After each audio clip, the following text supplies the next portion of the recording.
a 12-piece unit, calls herself a GI brass. 3 bones, 4 drums, 5 saxophones, an organ they play fast. They're blowing up a storm when they perform. They're the hottest thing in military uniform. Handpicked from Maine to California. Yes, they're the cream of the crop. My name's Lee Wainwright. I'm one of the children of one of the earliest residents of this neighborhood of Carlington Veterans Housing. This is 249 Anna. The house didn't look like this when we moved in. It was the standard asbestos shingles, siding house, 1.5 stories. We had a large family that lived here. We were my grandparents, my parents, and 4 siblings. It was just one great big huge family. Everybody knew each other, everybody laughed, we had so much fun. We played in the streets till dark when we were called in. School was around the corner, and it was just very, very special. I learned my values here, and I felt freedom here. And I guess growing up here after the war was a time when I guess we had a lot of freedom.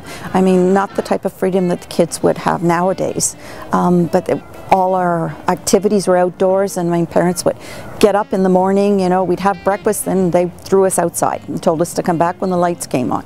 You know, every house was the same. We never had any fear. If there was any problems, we would go to any house because they were all the same. All the people in the neighborhood. We were all in the same situation. We were all vet kids. Our parents had been in the war, and there was just a protective feeling in the area. The men used to walk in the wrong houses. So did a lot of other people, because all the houses looked the same. But it was friendly. Oh, would you like a cup of tea? Would you want coffee? Everybody had tea. Everybody would play cards at night. You'd have neighborhood areas where you had skating parties or Halloween parties or any occasion. Everybody'd go from one house to the next. Oh my goodness. My father was a Navy man, and a very strict Navy man. And he didn't smile very often. About once a month, the neighbors had a party, and it was called the Arsehole Club. And my father was elected president. And so they'd put a sign out on it, they'd rotate the homes, and they put a sign out on the lawn saying, "Arsehole meeting tonight." And tonight would sometimes drag on till tomorrow and the next day.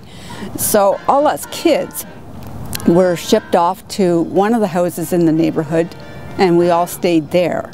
And somebody was designated to look after us. And there's many, many pictures of them drinking out of teapots, my mother under a table. It was just, it's probably a terrible thing to talk about now, but that was the way it was, and we didn't think anything different. Today we talk about our modern military men and how much PTSD, post-traumatic stress disorder, has affected their lives. We had PTSD then, but it wasn't called that. It was called things like shell shock, battle fatigue. Most of the coping was done because the fathers would bond together and do things like form the community association. They bonded that way.